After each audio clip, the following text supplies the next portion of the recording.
ಮಕ್ಕಳಿಗೆ ಶಿಕ್ಷಣ ಸಿಗಬೇಕು, ನಮ್ಮ ಸಮಾಜ ಸಾಕ್ಷರತಾ ಸಮಾಜ ಆಗಬೇಕು, ನಮ್ಮ ರಾಜ್ಯ ಸಾಕ್ಷರತೆಯಲ್ಲಿ ಮುಂದೆ ಬರಬೇಕು ಅಂತ ಹೇಳಿ ಬೇರೆ ಬೇರೆ ಶಾಲೆಗಳು ನಮ್ಮಲ್ಲಿವೆ. ಇಂದಿರಾ ಗಾಂಧಿ ವಸತಿ ಶಾಲೆ, ಕಿತ್ತೂರಾಣಿ ಚೆನ್ನಮ್ಮ ಶಾಲೆ, ಮುರಾರ್ಜಿ ವಸತಿ ಶಾಲೆ, ಏಕಲವ್ಯ ವಸತಿ ಶಾಲೆ, ಹೀಗೆ ಅನೇಕ ಶಾಲೆಗಳಿವೆ. ಇಲ್ಲಿ ಇಂದಿರಾ ಗಾಂಧಿ ವಸತಿ ಶಾಲೆಯ ಮಕ್ಕಳಿಗೆ ನೀರಿನ ಸೌಭಾಗ್ಯವೇ ಇಲ್ವಂತೆ. ಸ್ನಾನಕ್ಕೂ ಬಹಿರ್ದಸೆಗೆ ಹೋಗಬೇಕು ಅಂತ ಹೇಳಿದ್ರೆ ನೀರಿನ ಸೌಲಭ್ಯ ಇಲ್ಲ. 250 ವಿದ್ಯಾರ್ಥಿಗಳಿದ್ದಾರೆ ಈ ಹಾಸ್ಟೆಲ್ ಅಲ್ಲಿ, ಈ ಶಾಲೆಯಲ್ಲಿ. ಕಾಟಾಚಾರಕ್ಕೆ ಟ್ಯಾಂಕರ್ನಿಂದ ನೀರು ಸರಬರಾಜು ಮಾಡ್ತಾರಂತೆ. ಶಾಶ್ವತ ಪರಿಹಾರ ಮಾತ್ರ ವಿದ್ಯಾರ್ಥಿಗಳಿಗೆ ಸಿಕ್ಕಿಲ್ಲ. ಈ ಊಟ ಎಷ್ಟು ಕೊಡಬೇಕು, ಸಾಂಬಾರ್ ಎಷ್ಟು ಕೊಡಬೇಕು, ಮೊಟ್ಟೆ ಎಷ್ಟು ಕೊಡಬೇಕು ಅಂತ ಒಂದು ಅಳತೆ ಇದೆಯಲ್ಲ, ಮಾಪನ ಇದೆಯಲ್ಲ, ಹಂಗ ನೀರು ಕೂಡ. ಬೆಳಗಾವಿ ಜಿಲ್ಲೆಯ ಬಟಕುರ್ಕಿ ಗ್ರಾಮದ ಬಳಿ ಇರುವಂತಹ ವಸತಿ ಶಾಲೆ ಇದು. ಬಟಕುರ್ಕಿ ಅಂತ ರಾಮದುರ್ಗ ತಾಲೂಕು. ಇಂದಿರಾ ಗಾಂಧಿ ವಸತಿ ಶಾಲೆಯ ಮಕ್ಕಳಿಗೆ ನೀರಿನ ಸೌಭಾಗ್ಯ ಇಲ್ಲ. 250ಕ್ಕೂ ಅಧಿಕ ವಿದ್ಯಾರ್ಥಿಗಳು ಸಮಸ್ಯೆಯಿಂದ ಬಳಲ್ತಾ ಇದ್ದಾರೆ. ಯಾವುದು ಮೂಲಭೂತ ಸೌಲಭ್ಯವಾಗಿ ವಿದ್ಯಾರ್ಥಿಗಳಿಗೆ ಸಿಗಬೇಕಿತ್ತು ಅದೇ ಸಿಗ್ತಾ ಇಲ್ಲ. ಬೆಳಗ್ಗೆದ್ರೆ ನಿತ್ಯ ಕರ್ಮ ಮತ್ತು ಸ್ನಾನ ಮಾಡೋದಕ್ಕೂ ಕೂಡ ನೀರಿಲ್ಲದಂತಹ ಪರಿಸ್ಥಿತಿ ಇದೆ. ಸರ್ಕಾರದ ಅಂಗವಾಗಿರುವ ಸಮಾಜ ಕಲ್ಯಾಣ ಇಲಾಖೆ ಏನ್ ಮಾಡ್ತಾ ಇದೆ? ಸಂಬಂಧಪಟ್ಟ ಅಧಿಕಾರಿಗಳು ಏನ್ ಮಾಡ್ತಾ ಇದ್ದಾರೆ? ಹಾಸ್ಟೆಲ್ ವಾರ್ಡನ್ ಏನ್ ಮಾಡ್ತಾ ಇದ್ದಾರೆ? ವಿದ್ಯಾರ್ಥಿಗಳ ಆಕ್ರೋಶ ಇದು. ಶಿಕ್ಷಣ ಸಿಗಬೇಕು, ಶಿಕ್ಷಣದಿಂದ ಮಕ್ಕಳು ವಂಚಿತರಾಗಬಾರದು ಅಂತ ಅವರಿಗೆ ಒಂದು ಎಂಟ್ರನ್ಸ್ ಟೆಸ್ಟ್ ಇಡ್ತಾರೆ. ಆ ಟೆಸ್ಟ್ ಮುಖಾಂತರ ಇವರನ್ನ ಎಕ್ಸಾಮ್ ಬರೆಸಿ ಅವರಲ್ಲಿ ಕೆಲವೊಂದಿಷ್ಟು ಜನರನ್ನ ಆಯ್ಕೆ ಮಾಡಿಕೊಂಡು ಅವರಿಗೆ ಶಿಕ್ಷಣ ಕೊಡೋ ಪ್ರಯತ್ನ ನೋಡ್ತಾ ಇದ್ದೀರಿ. ಇಂದಿರಾ ಗಾಂಧಿ ರೆಸಿಡೆನ್ಸಿಯಲ್ ಸ್ಕೂಲ್ ಬಟ್ಕುರ್ಕಿಯದ ಕಥೆ ಇದು. 250 ವಿದ್ಯಾರ್ಥಿಗಳಿದ್ದಾರೆ. ಒಂದು ನೀರು ಕೊಡೋಕೆ ಸಾಧ್ಯ ಆಗಿಲ್ಲ ಅಂದ್ರೆ ನಿಮ್ಮ ಹಣೆ ಬರಕ್ಕೆ. ಒಂದು ದೊಡ್ಡ ದೊಡ್ಡ ಬಿಲ್ಡಿಂಗ್ ಕಟ್ಸಿದಿರಿ, ಅದಕ್ಕೊಂದು ಶಾಶ್ವತವಾದ ನೀರಿನ ವ್ಯವಸ್ಥೆ ಇಲ್ವಾ? ಅಳತೆ ಮಾಡಿ ಕೊಡೋ ಲೆಕ್ಕದಲ್ಲಿದೆ ಅಂತೆ ನೀರಿನ ವ್ಯವಸ್ಥೆ. ದೊಡ್ಡ ದೊಡ್ಡದಾಗಿ ಮಾತಾಡ್ತಾರೆ ಸಮಾಜ ಕಲ್ಯಾಣ ಇಲಾಖೆ ಸಚಿವರುಗಳೆಲ್ಲ. ನಮ್ಮ ಸರ್ಕಾರ ಹಂಗ್ ಮಾಡಿದೆ. ನೀನ್ ಸಿದ್ದರಾಮಯ್ಯನವರು ಹೇಳ್ತಾ ಇದ್ರು, ವಿದ್ಯಾರ್ಥಿಗಳಿಗೆ ತೊಂದರೆ ಆಗಬಾರದು ಅಂತ ವಿದ್ಯಾಸಿರಿ ಮಾಡಿದೀವಿ, ವರ್ಷಕ್ಕೆ 15,000 ಕೊಡ್ತೀವಿ, ಇತ್ಯಾದಿ ಇತ್ಯಾದಿ ಅಂತ. ಏನ್ ಮಾಡ್ತಿದ್ದೀರಿ? ಇದು ಕೇವಲ ಬಟಕುರ್ಕಿಯ ಒಂದು ಶಾಲೆಯ ಕಥೆ ಅಲ್ಲ. ಇಂಥ 100 ಶಾಲೆಗಳು, ಇಂಥ 100 ಹಾಸ್ಟೆಲ್ಗಳ ಪರಿಸ್ಥಿತಿ ಹಿಂಗೆ ಇದೆ. ಅನೇಕ ಕಡೆ ಶಿಕ್ಷಕರ ವ್ಯವಸ್ಥೆ ಇಲ್ಲ, ಅನೇಕ ಕಡೆ ಶೌಚಾಲಯದ ವ್ಯವಸ್ಥೆ ಇಲ್ಲ, ಅನೇಕ ಕಡೆ ಆ ಶಾಲೆಯ ಹಂಚುಗಳು ಕಿತ್ಕೊಂಡು ಹೋಗಿರುವಂಥದ್ದು, ಮಳೆಯಲ್ಲಿ ಸೋರುವಂತಹ ಪರಿಸ್ಥಿತಿ. ನೋಡಿ, ಟ್ಯಾಂಕರ್ ಸಂಪೂರ್ಣವಾಗಿ ಖಾಲಿ ಹೋಗಿದೆ. ಟ್ಯಾಂಕ್ ಇದು, ಒಂದು ಗೇಣು ನೀರು ಕೂಡ ಇಲ್ಲ ಅಲ್ಲಿ. ಒಂದು ಬೋರ್ ಹಾಕಿ ಏನೋ ಒಂದು ವ್ಯವಸ್ಥೆ ಮಾಡಬೇಕು, ಕುಡಿಯೋದಕ್ಕೆ ಫಿಲ್ಟರ್ ವಾಟರ್ ಕೊಡಬೇಕು ಅನ್ನುವಂಥ ಯೋಗ್ಯತೆ ಮತ್ತು ಆಲೋಚನೆ ಸರ್ಕಾರಗಳಿಗೆ ಇಲ್ವಾ?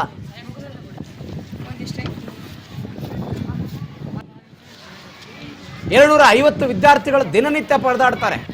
ಯಾವತ್ತೋ ಒಂದಿನ ಈ ಘಟನೆ ಆಗಿದೆ, ಮತ್ತೊಂದಿನ ಸರಿಪಡಿಸಿದ್ದಾರೆ.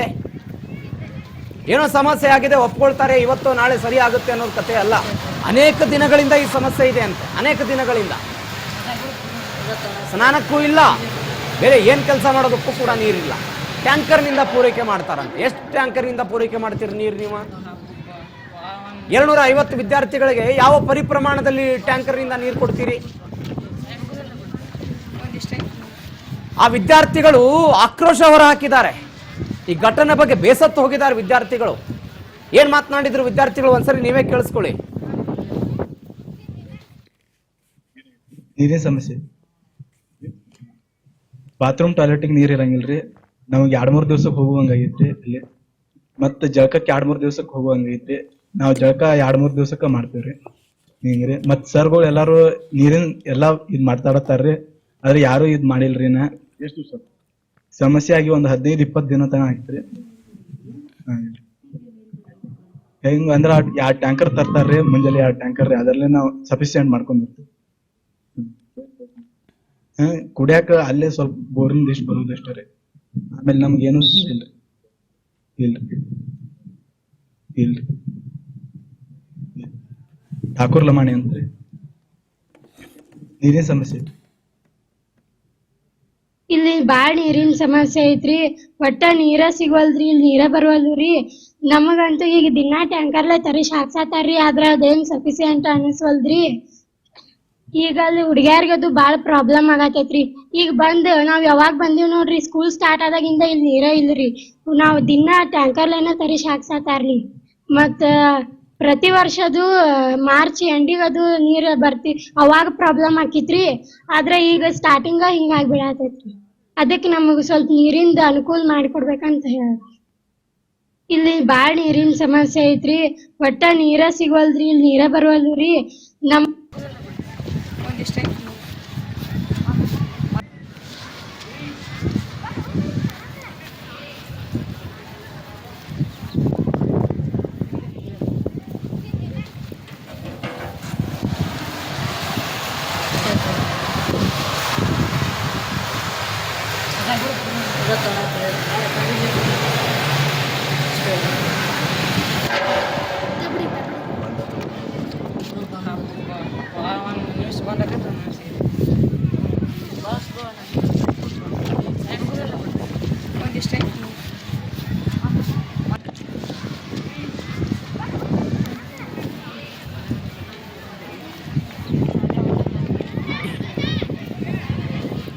ಎಲ್ಲದರ ಬಗ್ಗೆ ಹೆಚ್ಚಿನ ಡೀಟೇಲ್ಸ್ ಕೊಡ್ತಾರೆ. ಅಲ್ಲಿ ಯಾವಾಗ್ನಿಂದ ಸಮಸ್ಯೆ ಆಗ್ತಾ ಇದೆ, ಏನು ಎತ್ತ ಅನ್ನೋದ್ರ ಬಗ್ಗೆ ನಮ್ಮ ಪ್ರತಿನಿಧಿ ವಿಜಯ್ ನಾಯಕ್ ಫೋನ್ ಸಂಪರ್ಕದಲ್ಲಿದ್ದಾರೆ. ವಿಜಯ್, ಎಷ್ಟು ದಿನಗಳಿಂದ ಸಮಸ್ಯೆ ಆಗ್ತಾ ಇದೆ? ಅಧಿಕಾರಿಗಳ ಗಮನಕ್ಕೆ ಬಂದಿದೆಯೋ? ಗಮನಕ್ಕೆ ಬಂದ ನಂತರವೂ ಕೂಡ ಹೆಂಗಿದ್ರು ನಡೆಯುತ್ತೆ ಅನ್ನುವಂತಹ ಕೀಳು ಮನಸ್ಥಿತಿಯಲ್ಲಿ ಅಧಿಕಾರಿಗಳಿದಾರೋ? ಪ್ರವೀಣ್, ಇದೇನಂತಂದ್ರೆ ಇದು ಬೆಳಗಾವಿ ಜಿಲ್ಲೆ ರಾಮದುರ್ಗ ತಾಲೂಕಿನ ಪಟ್ಕುರ್ಕಿ ಅನ್ನೋ ಗ್ರಾಮದ ಬಳಿ ಇರುವಂತಹ ಇಂದಿರಾ ಗಾಂಧಿ ವಸತಿ ಶಾಲೆ. ಸುಮಾರು 5 ವರ್ಷಗಳ ಹಿಂದೆ ವಸತಿ ಶಾಲೆ ನಿರ್ಮಾಣವಾಗುತ್ತೆ. ಅಲ್ಲಿಂದಾನು ಇಲ್ಲಿವರೆಗೂ ನೀರಿನ ಸಮಸ್ಯೆ ಪ್ರತಿ ವರ್ಷ ಬೇಸಿಗೆ ಕಾಲದಲ್ಲಿ ಇದ್ದೇ ಇರುತ್ತೆ ಅಂತ ಅಲ್ಲಿಯ ಶಿಕ್ಷಕರೆಲ್ಲ ಹೇಳ್ತಾರೆ, ಮಕ್ಕಳು ಹೇಳ್ತಾರೆ. ಸುಮಾರು 11 ಬೋರ್ ಅಲ್ಲಿ ಬೋರ್ವೆಲ್ ಅನ್ನ ತೆಗೆಸಿದ್ದಾರೆ. ಆದ್ರೂ ಸಹ ನೀರಿನ ವ್ಯವಸ್ಥೆ ಸರಿಯಾಗಿ ಆಗ್ತಾ ಇಲ್ಲ ಅಂತ ಅನ್ನೋದನ್ನ ಅಧಿಕಾರಿಗಳು ಇದ್ರ ಬಗ್ಗೆ ಮಾತಾಡಿದಾಗ ನಾವು ಎಲ್ಲ ಎಸ್ಟಿಮೇಟ್ ಮಾಡಿದೀವಿ, ಆದ್ರೆ ಸರ್ಕಾರದಿಂದ ಅನುದಾನ ಸಿಗ್ತಾ ಇಲ್ಲ ಅನ್ನುವಂತ ಮಾತನ್ನ ಹೇಳ್ತಾ ಇದ್ದಾರೆ. ಮತ್ತು ಟೆಂಡರ್ ಆಗಿದೆ, ಟೆಂಡರ್ ಆದ್ರೂ ಕಾಮಗಾರಿ ಇನ್ನೂ ಆಗ್ತಾ ಇಲ್ಲ ಅಂತ ಅನ್ನೋದನ್ನ ಹೇಳ್ತಾ ಇದ್ದಾರೆ. ಸುಮಾರು 1.5 ಕಿಲೋಮೀಟರ್ ದೂರದಲ್ಲಿ ಮತ್ತೊಂದು ಬೋರ್ವೆಲ್ ಅನ್ನ ಕೊರೆಸಲಾಗಿದೆ. ಆದ್ರೂ ಅಲ್ಲಿಂದ ನೀರಿನ ಪೈಪ್ಲೈನ್ ಸಹ ಇನ್ನೂವರೆಗೂ ಆಗಿಲ್ಲ. ಹೀಗಾಗಿ ಅಧಿಕಾರಿಗಳ ನಿರ್ಲಕ್ಷ್ಯನೇ ಈ ಮಕ್ಕಳಿಗೆ ತೊಂದರೆ ಆಗಿದೆ. ಅವರಿಗೆ ಯಾವುದೇ ಒಂದು ದಿನಚರಿಗೂ ನೀರಿನ ವ್ಯವಸ್ಥೆ ಇಲ್ದಂಗಾಗಿದೆ ಪ್ರವೀಣಲ್ಲಿ. ಅಶೋಕ್ ಭಟ್ರನ್ ದಿನ ಬೆಳಗಾದ್ರೆ ಮುಖ್ಯಮಂತ್ರಿ ಜೊತೆಗೆ ಇರ್ತಾರಲ್ರಿ? ಹೌದೌದು, ಅಶೋಕ್ ಭಟ್ಟನ್ ಅವರು ಸಿದ್ದರಾಮಯ್ಯ ಅವ್ರ ಜೊತೆಗೆ ಹೌದೌದು, ಅವರ ಪರಮಾಪ್ತರು ಸಹ. ಆದ್ರೆ ಪ್ರಯತ್ನ ಅವರು ಮಾಡ್ತಾ ಇದ್ದಾರೆ, ಸರಿಯಾಗಿ ಇಲ್ಲಿ ಸ್ಪಂದನೆ ಆಗ್ತಾ ಇಲ್ಲ ಅನ್ನೋದು ಹೇಳ್ತಾ ಇದ್ದಾರೆ ಅಧಿಕಾರಿಗಳು. ಅಲ್ಲಿ ಸ್ಪಂದನೆ ಎಲ್ಲ ನೀವೇ ಹೇಳ್ತಾ ಇದ್ದೀರಿ ವಿಜಯ್ ನಾಯಕ್. ಹಣದ ಕೊರತೆ ಇದೆ, ಹಣ ಬರಬೇಕು, ಟೆಂಡರ್ ಆಗಿಲ್ಲ, ಕಾಮಗಾರಿ ಆಗ್ಬೇಕು, ಇತ್ಯಾದಿ ಇತ್ಯಾದಿ ಎಲ್ಲ ಇದೆ. ಹಣ ಕೊಡಬೇಕಾದವರು ಯಾರು? ಕ್ಷೇತ್ರದ ಶಾಸಕರು. ಹೌದೌದು, ಕ್ಷೇತ್ರದ ಶಾಸಕರೇ ಅದಕ್ಕೆ ಅನುದಾನವನ್ನು ಹಾಕ್ಬೇಕು. ಸುಮಾರು 80 ಲಕ್ಷದ ಅನುದಾನವನ್ನ ಇಲ್ಲಿ ವಾಟರ್ ಸಪ್ಲೈ ಇಲಾಖೆಯವರು 80 ಲಕ್ಷ ಅನುದಾನದ ಒಂದು ಪ್ಲಾನ್ ಅನ್ನ ಮಾಡ್ತಾರೆ. ಆದ್ರೆ ಅಷ್ಟು ಹಣ ನಮ್ಗೆ ಕೊಡ್ಲಿಕ್ಕೆ ಆಗ್ಲಿಕ್ಕಿಲ್ಲ ಅಂತ 8 ಲಕ್ಷದಲ್ಲಿ ಒಂದು ಪ್ಲಾನ್ ಅನ್ನ ರೆಡಿ ಮಾಡಿ ಸಮಾಜ ಕಲ್ಯಾಣ ಇಲಾಖೆಯವರು ಅದಕ್ಕೆ ಅನುದಾನ ಕೊಡದೇ ಇದ್ದಾಗ 8 ಲಕ್ಷದ ಮಾತ್ರ ಪ್ಲಾನ್ ರೆಡಿ ಮಾಡಿ ಒಂದು ಬೋರ್ವೆಲ್ ಅನ್ನ ಮಾತ್ರ ಕೊರೆಸಿದ್ದಾರೆ.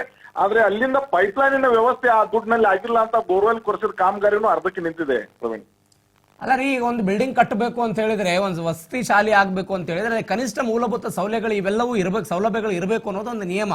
ಅದು ನೀರಾಗಿರ್ಬೋದು, ಅಗ್ನಿ ವಿಚಾರಕ್ಕೆ ಸಂಬಂಧಪಟ್ಟಂತೆ ಆಗಿರ್ಬೋದು, ಶೌಚಾಲಯ ಆಗಿರ್ಬೋದು, ಶೆಲ್ಟರ್ ವಿಚಾರಕ್ಕೆ ಸಂಬಂಧಪಟ್ಟಂತೆ. ಕಟ್ಟಡ ಕಟ್ಟುವಾಗ ಇವರಿಗೆ ಎತ್ತಿರ್ಲಿಲ್ವಾ? ಇದು ಹಿಂಗೆ ಆಗಬಹುದು, ಈಗ ಆಗ್ಬಹುದು ಅನ್ನೋಂಥ ಲೆಕ್ಕಾಚಾರಗಳು ಏನಿರ್ಲಿಲ್ವಾ? ಯಾರು ಇಂಜಿನಿಯರ್ ಕಟ್ಟದವರು? ಆ ಬುದ್ಧಿ ಇರ್ಲಿಲ್ವಾ ಅವ್ರಿಗೆ? ಹೌದೌದು, ಇದು ಸುಮಾರು 5 ವರ್ಷಗಳ ಹಿಂದೆ ಆಗಿರುವಂತ. ಅಲ್ಲ, ಯಾವಾಗಾದ್ರೂ ಆಗ್ಲಿ 5 ವರ್ಷನೋ 10 ವರ್ಷನೋ 2 ವರ್ಷನೋ 1 ವರ್ಷನೋ ಒಂದು ವಸತಿ ಶಾಲೆ ಕಟ್ತಾ ಇದೀವಿ, ಮಕ್ಕಳಿಗೆ ನೀರಿನ ಅವಶ್ಯಕತೆ ಬರುತ್ತೆ, ಇಲ್ಲಿ ಬೋರ್ವೆಲ್ ವ್ಯವಸ್ಥೆ ಆಗುತ್ತೋ ಇಲ್ವೋ, ದೂರದ ಊರಿನಿಂದ ನೀರು ತರೋದಕ್ಕೆ ಸಾಧ್ಯ ಆಗುತ್ತೋ ಇಲ್ವೋ, ಮುಂದೆ ಹೆಂಗೆ ಅನ್ನೋದ್ರ ಆಲೋಚನೆ ಇರ್ಲಿಲ್ವಾ ಅವ್ರಿಗೆ? ಹೌದೌದು, ಈ ವಸತಿ ಶಾಲೆ ನಿರ್ಮಾಣ ಏನಾಗಿದೆ, ಅಲ್ಲಿ ಸುತ್ತಮುತ್ತಲಿನ ಪ್ರದೇಶದಲ್ಲೂ 800,000 ಅಡಿ ಆಳವಾದ ಬೋರ್ವೆಲ್ ಕೊರೆಸಿದ್ರು ಸಹ ನೀರಿನ ಕೊರತೆ ಇದೆ. ಹೀಗಾಗಿ ಆ ಒಂದು ಸ್ಥಳದ ಆಯ್ಕೆ ಮೊದಲಿಗೆ ಅದು ಅನಾನುಕೂಲ ಆಗಿದೆ. ಆದ್ರೂ ಅಲ್ಲಿ ನೀರಿನ ವ್ಯವಸ್ಥೆ ಬರದೇ ಇರೋದಕ್ಕೂ ಅದೇ ಕಾರಣ ಆಗಿದೆ ಪ್ರವೀಣ್. ಈಗ ಏನ್ ಮಾಡ್ತೀನಿ ಅಂದ್ರೆ, ಈಗ ನೀವ್ ಯಾರಂದ್ರೆ ಆ ಸ್ಕೂಲ್ನವ್ರನ್ನ ಯಾರು ಮಾತಾಡ್ಸಿದ್ರಾ? ಏನಂದ್ರ ಅವರು? ಅಲ್ಲಿ ಮಕ್ಕಳನ್ನ ಮಾತಾಡ್ಸಾಗ ಮಕ್ಕಳೆಲ್ಲ ಹೇಳ್ತಾ ಇದ್ದೆ, ಪ್ರತಿ ವರ್ಷ ಇದೇ ಹಣೆ ಬರ, 3-4 ದಿನಕ್ಕೊಮ್ಮೆ ನಾವು ಸ್ನಾನ ಮಾಡ್ತಾ ಇದೀವಿ, ಬಹಿರ್ದೆಸೆಗೆ ನಾವು ಎರಡೆರಡು ದಿನಕ್ಕೊಮ್ಮೆ ಹೋಗ್ತಾ ಇದೀವಿ ಅನ್ನೋಂತ ಮಾತುಗಳನ್ನ ಮಕ್ಕಳು ಹೇಳ್ತಾ ಇದಾರೆ. ಅದನ್ನ ಕೇಳಿದ್ರೆ ಗಾಬರಿ ಆಗುತ್ತೆ. ಮಕ್ಕಳ ಆರೋಗ್ಯದ ಪರಿಸ್ಥಿತಿ ಯಾವ ತರ ಇರುತ್ತೆ ಅನ್ನೋದ್ರ ಬಗ್ಗೆ ಗಾಬರಿ ಆಗುತ್ತೆ ಪ್ರವೀಣ್. ಅಲ್ಲ, ಪ್ರಿನ್ಸಿಪಲ್ ಅವ್ರು ಏನಾರ ಹೇಳಿದ್ರ ಹಿಂಗೆ ಇದು ಆಗ್ತಾ ಇದೆ ಏನು ಎತ್ತ ಅಂತ ಡೆವಲಪ್ಮೆಂಟ್ಗಳ ಬಗ್ಗೆ? ಪ್ರಿನ್ಸಿಪಲ್ ಇಲ್ಲ, ಅದು ಟೆಂಡರ್ ಆಗಿದೆ, ಟೆಂಡರ್ ಕಾಮಗಾರಿ ಆಗ್ಬೇಕು ಅನ್ನೋದನ್ನ ಹೇಳ್ತಾರೆ. ಸಂಬಂಧಪಟ್ಟ ಸಮಾಜ ಕಲ್ಯಾಣ ಇಲಾಖೆಗಳ ಅಧಿಕಾರಿಗಳನ್ನು ನಾವು ಮಾತಾಡಿಸಿದ್ವಿ. ಅವ್ರು ಹೇಳೋದು ಟೆಂಡರ್ ಆಗಿದೆ, 2-3 ದಿನಗಳಲ್ಲಿ ಪೈಪ್ಲೈನ್ ಆಗುತ್ತೆ ಅಂತ. ವಿದ್ಯಾರ್ಥಿಗಳು ಹೇಳೋ ಪ್ರಕಾರ 5-6 ತಿಂಗಳಿಂದ ಇದೇ ಕತೆ ಹೇಳ್ತಾ ಇದ್ದಾರೆ.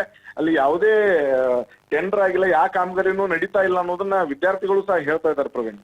ಓಕೆ ವಿಜಯ್, ಥ್ಯಾಂಕ್ ಯು ನಿಮ್ಮೆಲ್ಲ ಡೀಟೇಲ್ಸ್ಗೆ. ಬಟ್ ಒಂದು ಫಾಲೋ ಮಾಡಿ ವಿದ್ಯಾರ್ಥಿಗಳು ಒಳ್ಳೇದಾಗ್ಲಿ ಅಂತ.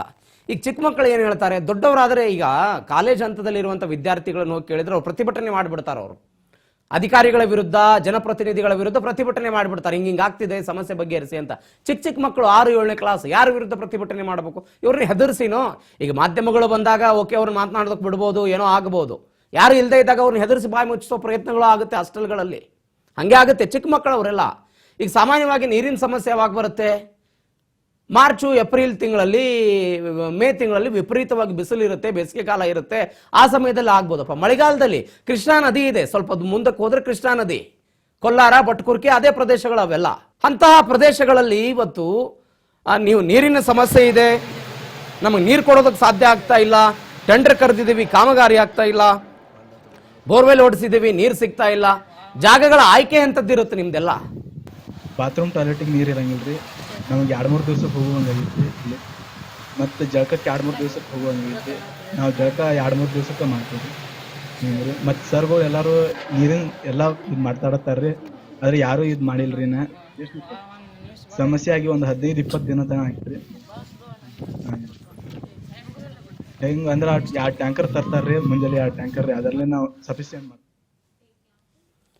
ಸರ್ಕಾರಿ ಶಾಲೆಗಳು ಮತ್ತು ಸರ್ಕಾರಿ ವಸತಿ ನಿಲಯಗಳು ಇವು ಉದ್ಧಾರ ಆಗದೆ ಹೊರತು ಯಾವುದನ್ನು ಕೂಡ ಉದ್ಧಾರ ಮಾಡೋದಕ್ಕೆ ಸಾಧ್ಯ ಇಲ್ಲ. ಒಬ್ಬ ವಿದ್ಯಾರ್ಥಿಯ ಮೂಲಭೂತ ಅವಶ್ಯಕತೆಗಳನ್ನೇ ನೀವು ಪೂರೈಕೆ ಮಾಡ್ತಾ ಇಲ್ಲ ಅನ್ನೋದಾದರೆ SSLC ಪರೀಕ್ಷೆಯ ಫಲಿತಾಂಶವನ್ನು ಏನು ನಿರೀಕ್ಷೆ ಮಾಡ್ತೀರಿ ನೀವೆಲ್ಲ? ಒಂದು ಕುಡಿಯೋದಕ್ಕೆ ನೀರು ಕೊಡೋಕ್ಕಾಗ್ತಾ ಇಲ್ಲ, ಸ್ನಾನ ಮಾಡೋದಕ್ಕೆ ನೀರು ಕೊಡೋದಕ್ಕೆ ಸಾಧ್ಯ ಆಗ್ತಾ ಇಲ್ಲ ನಿಮ್ಮ ಯೋಗ್ಯತೆಗೆ.